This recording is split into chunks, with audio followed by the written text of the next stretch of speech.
seizures. Then is going to be simulation with respect to atonic and myoclonic seizures.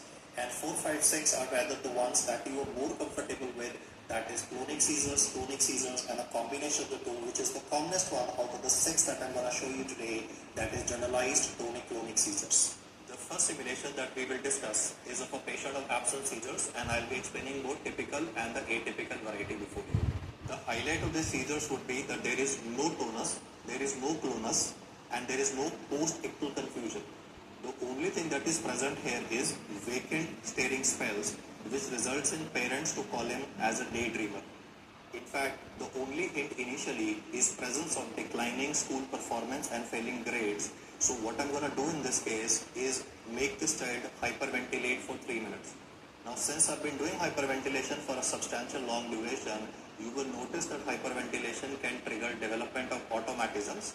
The commonest automatism that is seen is the facial one with the repeated blinking of the eyes, and these episodes may occur in short bursts of 20 seconds and will occur multiple times on a daily basis, and therefore we need to go in for EEG for diagnosis of this condition. When it comes to the EEG of these patients, the traditional finding that we always read is 3 per second spike and slow wave pattern.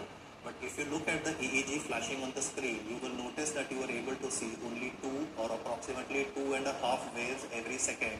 So this feature of 2.5 Hz spike and slow wave pattern is a feature seen with atypical absence seizures. In contrast, the subsequent EEG that I've shown you is the classical one, which is 3 per second spike and slow wave pattern, which is seen in the typical variety of absence seizures. In fact, in the atypical variety, you might be having presence of post-ictal confusion, but in typical absence seizure, there is no post-ictal confusion. The second simulation that I'm going to show to you is